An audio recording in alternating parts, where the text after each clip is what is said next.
Salut, c'est Cassandre et bienvenue au Connard au bif. Merci. J'ai cru que j'allais mourir. Ouais, à ce point-là? Oui. Ah, mais non, ça va aller, tu vas voir.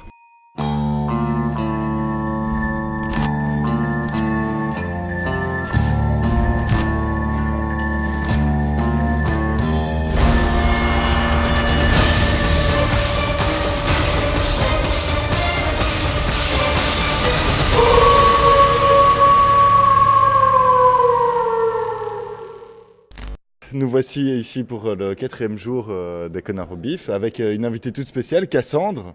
Oui, qui es-tu? Pourquoi es-tu avec nous? Parce que on m'a demandé et j'ai dit oui. Une réponse en bonne et due forme. Facile à convaincre, hein, ces jeunes, attention, attention. Aujourd'hui, on a été voir seulement 2 films. Le premier, c'était Holy Biker de... Holy Biker, un film de Homero Oliveto. Un film brésilien. Le titre envoyait du très très lourd. Hein. Moi, je pensais sincèrement à un truc un peu les Sons of Anarchy versus les Chasseurs de l'Enfer. C'était pas du tout ça. C'était un catalogue contemplatif pour les vacances au Brésil. Ne ronge pas tes ongles, ta maman aimerait bien que tu ne ronges pas tes ongles. Même plus dans les favelas, ouais, dans la campagnas. Et les bikers, pareil, c'était pas des bikers en mode à la badass. Donc du coup, un petit peu déçu malgré tout. Je sais pas toi ce que t'en as pensé. Toi tu ne l'as pas vu, je suppose. Non. Voilà, on sait même pas pourquoi on a des invités qui regardent même pas les films qu'on va voir. Et donc, Holy Biker, c'était vraiment naze. Non, si. Le début, ça envoyait du lourd. Première scène, un petit crash avec les bikers, les flics et 2 filles dans une voiture. Donc vraiment aussi, ça envoie du lourd. On s'attend à quelque chose. Ensuite, quand ils vont voler la statuette, parce que c'est l'histoire de bikers qui vont voler une statuette de la Vierge Marie de Colonel, lui, il éclate les motards et il en fait des ballons. Des montgolfières. Il y a de la musique, des gens qui se regardent. Et c'est tout. Et des plans de la route, du désert, le jour, la nuit, des phares. Et c'est tout. Alors, si on devait résumer Holy Biker pour quelqu'un qui ne l'a pas vu, c'est simple. C'est un Tarantino avec tout ce que vous aimez dans un Tarantino qui n'est pas dans le film et de la dubstep. Première expérience brésilienne au bif. Ma foi, je ne pars pas sous le charme, mais... Je ne pars pas de la séance sous le charme du Brésil, mon cher Dinax. Donc ensuite, on a été voir Swiss Army Man de Dan Kwan et Daniel Scheinert. Cassandre, t'as pensé quoi du film? Qu'est-ce que t'as compris? C'est intéressant d'avoir l'avis de quelqu'un de ton âge. C'est un gars, il est sur une île déserte et il veut se suicider. Et juste avant de se suicider, il voit un homme par terre qui a l'air un peu mort, mais entre la vie et la mort. Et du coup, avant de se suicider, il va le voir et puis il se rend compte un peu qu'il est mort, je crois. Puis il va se ressuicider, mais après, il se dit que peut-être qu'il peut l'aider. Il pète et il fait du scooter sur lui.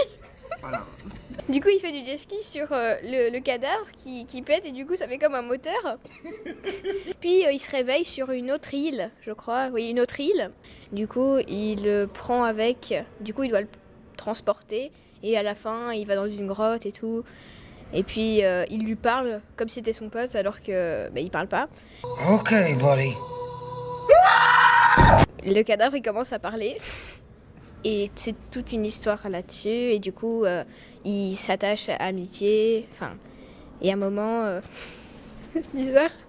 Oui, ça, on va pas en parler spécialement. Je pense qu'on va... Hein. Et après, il y a la photo. Il voit des magazines, puis il se passe des trucs un peu bizarres. Puis à un moment, il voit la photo sur un téléphone. Et il la trouve vraiment très belle. Et du coup, ils genre une sorte de comédie. Comme si le gars, c'était la fille. Et après, en fait, c'est...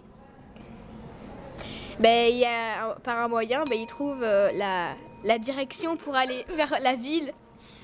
Et il faut qu'il regarde la fille pour... la fille sur le téléphone pour pouvoir montrer le chemin.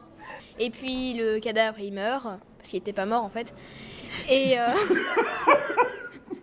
C'est du vent du rêve. Comme allait demander le collègue Harvey, t'en as pensé quoi? Parce que tu l'as bien raconté, mais t'as pensé quoi de tout ce que t'as vu? Il y avait beaucoup de gens qui rigolaient, mais personnellement, je trouvais ça pas très drôle. C'était bizarre comme film. genre vraiment très bizarre. J'étais choquée de savoir que Daniel Radcliffe, en sachant qu'il a joué Harry Potter, joue dans ces films-là. Donc je sais plus trop si je verrai Harry Potter de la même façon maintenant. Moi j'ai encore une question pour toi. Cassandre, qu'est-ce que ça t'a fait d'être assis à côté d'un adulte totalement pubère qui, dès qu'on entendait un bruit de prout, rigolait comme un enfant de 6 ans? Ah, on dit que nous, on est des enfants en rigolant pour dire pipi caca. Quand j'ai vu ce film, je me suis vite rendu compte que même quand on a 3 ans, on rigole encore pour ça. Donc Swiss Army Man, vraiment, je crois que c'est pour l'instant un des meilleurs films que j'ai vu au bif. Je me suis vraiment bien éclaté. Inattendu. Je crois que j'ai été un peu pris de court par l'effet de surprise. Surprise, motherfucker! De tout ce que Cassandra a raconté, parce que vraiment, tout ça est dans le film, quoi. Mais ce que j'ai surtout aussi apprécié, malgré le côté complètement absurde et loufoque de Scout suisse cadavre, on va pas vous dire tout ce qu'il fait. Déjà, du jet ski en prout, c'est pas mal, quoi. Non, mais c'est vraiment comment est-ce qu'ils ont jonglé avec les moments justement très loufoques et absurdes, et des moments parfois avec une réelle réflexion sur l'amitié, la solitude, le suicide, etc. Donc malgré le côté hyper léger du film par moment, en un coup on reçoit des discours très philosophiques finalement sur la vie, et c'est d'autant plus inattendu que j'ai pas arrêté de rigoler pour n'importe quoi, tellement ça part dans tous les sens, quoi. Effectivement, pareil, la symbolique très présente de la condition humaine finalement, très intéressant, très très bien rythmé, une balance parfaite entre les moments les phases de paix, les phases d'humour et les phases philosophiques. C'est donc effectivement, voilà un film qui fait tomber pas mal de tabous. Enfin, il y a la finalité philosophique pour les personnages qui est très belle, et puis il y a et non. Et puis oui. Une symbolique et une fin au niveau de la symbolique qui est très très très très belle, et alors une histoire qui en plus en termes de location et de comment ça se passe, ouais, c'est presque pathétique son histoire, et c'est ça que je trouve génial. C'est pas presque pathétique. Oui, c'est pathétique totalement. Un film parfait pour une séance de bif, et très très beau. Voilà, je pense que ce sera le mot de la fin. Merci les biffeurs pour cette séance. Ben oui, c'est comme ça qu'on dit, les biffeurs. Et bien justement, c'est la première fois que tu viens au bif, toi, non? Oui. T'en as pensé quoi de cette séance, l'ambiance dans la salle et tout ça? C'est beaucoup mieux qu'un cinéma classique, quoi, parce que là, les gens, ils réagissent comme ça. Il y a des gens qui ils disent des choses à travers la salle, et c'est ce que tout le monde pense, mais on le dit pas. Quelqu'un n'a pas créé dans un cinéma ça, quoi. Parce que... Est-ce que tu reviendras au bif? Oui, parce que j'ai trouvé ça marrant. Eh bien, la prochaine fois, on t'emmènera voir un film de Shion Sono. Eh bien, sur ce, on vous dit au revoir, à demain pour une nouvelle vidéo, nouveau podcast, nouveau programme. Portez-vous bien et bonne cuvée des trolls. Ouais, vite. Dis au revoir, Cassandre. Au revoir. Non, t'aurais dû dire au revoir, Cassandre, c'est dommage. Au revoir, Cassandre.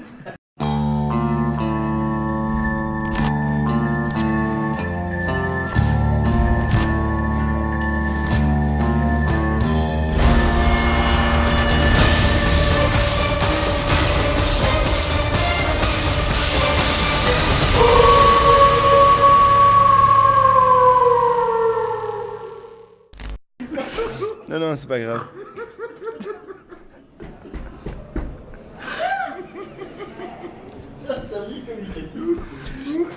Ah oui, ça a fonctionné avec toute la salle tout à l'heure.